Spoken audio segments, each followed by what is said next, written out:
So a little update. Ran across these little rosy-tailed or veil-tailed barbs, and noticed their Latin name was Pontius Tittiyia, and I was sold.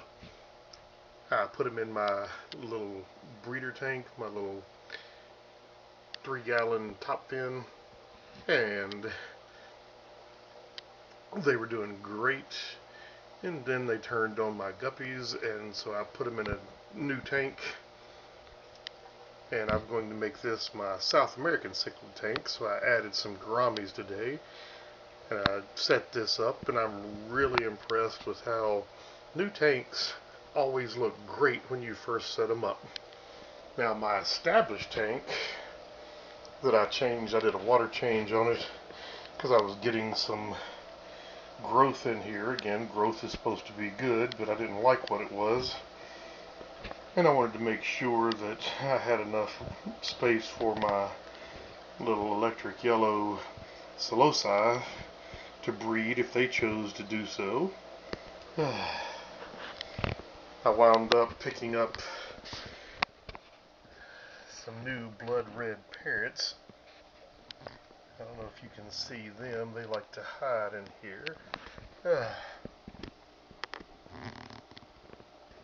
And we're going to see if we can get them to breed. And my 55 tank, which is going to be my community Mbuna tank, is filled with my Johanni. And again, I've been super impressed with how clear this underground filter keeps everything. And I've been surprised that I haven't had a lot of issues with the huge males that I've got in here. So again, as long as that goes, I'll wind up probably transferring the rest of my Mbunas to this tank, because this peacock here, this strawberry peacock, likes to hide in the back, and no matter what happens, there's also a female Johanni hiding in the cleft of the dragon down there, so they stay hidden all day. And I put 2 of my pregnant guppies in my little top fan. But my fluval here, I noticed that I had a lot of green mossy growth and algae, and I couldn't figure it out because everything else was stable and great. And then when I was transferring my females over, I noticed that even though the heater was set on 78, it was about 85, 86 degrees in here, and that was what was making my moss just grow like crazy.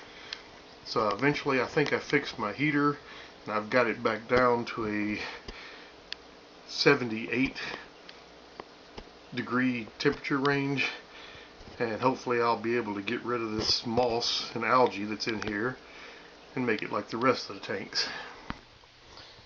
And when I bought the other pair of parrots, even though they weren't in this tank, these 2 started nesting and breeding, so much so they were kicking up all my sand away from my under gravel.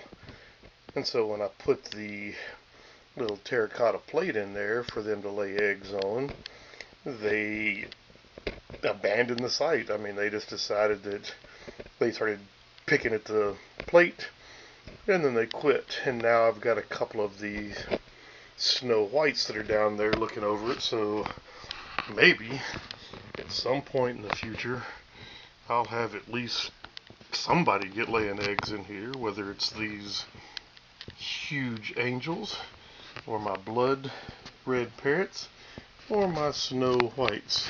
As you see, the one in the back has developed starting to develop a knot on his head, a frontosa. So I don't know if that means he's a male or if it's just a genetic difference. But out of the 5 I've got, hopefully I can get somebody to breed. But that's enough for now.